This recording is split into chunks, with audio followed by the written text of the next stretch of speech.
Bonjour à tous, c'est Romain Rissohan. Je voulais vous faire une synthèse de cette formation que j'ai construite sur l'intelligence artificielle. Et cette synthèse, elle est construite sur une infographie qui est ici et donc qui se résume à une petite vidéo de 2 minutes. Si vous voulez en savoir plus, eh bien, on prendra contact. Alors, donc d'abord les instituts de recherche, l'IA c'est pas ça s'est pas créé la semaine dernière, ça fait plus de 6 ans que ça a été créé par différents instituts de recherche. Je vous les ai listés. Certains comme OpenAI sont des instituts de recherche qui ont abouti à des solutions open source. Ça veut dire qu'on peut les réutiliser pour sa propre organisation et pour plein d'applications. Et c'est pour ça d'ailleurs qu'on voit plein d'applications émerger ces derniers temps. Nous avons un changement technologique qu'il faut comprendre. Nous sommes partis d'un mode de raisonnement dans un format d'arbre de décision pour finalement arriver sur ce qu'on appelle aujourd'hui du GAN, c'est-à-dire un réseau de neurones antagonistes. Et c'est avec ça que va réfléchir l'intelligence artificielle.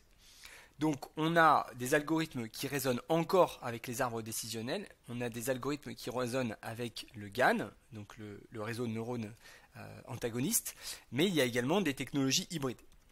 Si on est 100% en GAN, on est en deep learning. Si on est en technologie hybride, on est en machine learning. Et si on est en arbre de décision, on est en intelligence artificielle.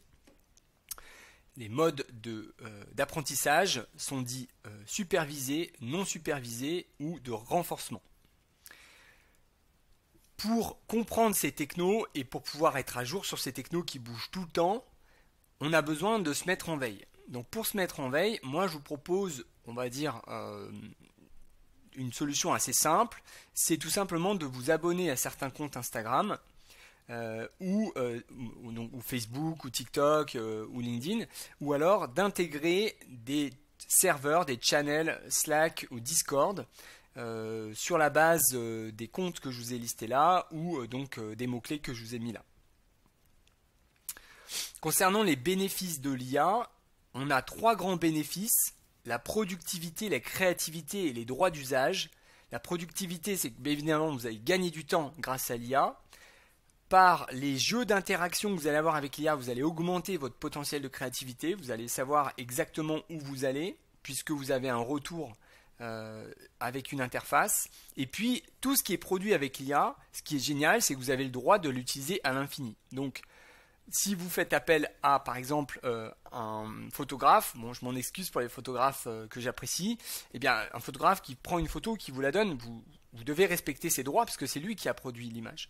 Lorsque vous produisez une image avec l'intelligence artificielle, eh bien évidemment, cette image, elle appartient à personne ou alors à vous, puisque c'est vous-même qui avez trouvé le prompt, l'instruction pour la générer.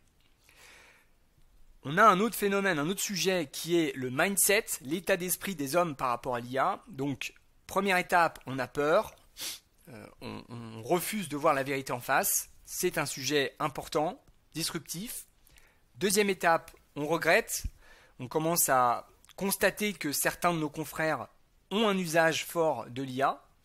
Troisième étape, on accepte et on commence à admirer les bénéfices de l'IA.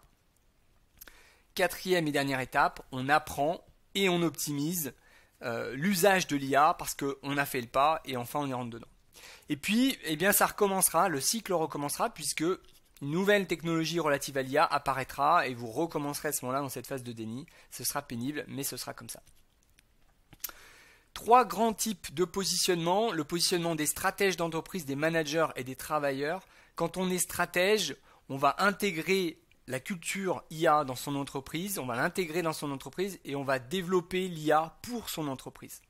Les managers, ils vont créer des prompts, ils vont créer des instructions, ils vont vérifier l'impact sur leur organisation et sur les processus qu'ils ont modifiés, alors que les workers, eux, ils vont tout simplement exécuter les prompts, les instructions à l'IA et ils vont vérifier que ça ne fait pas n'importe quoi et éventuellement corriger à la main.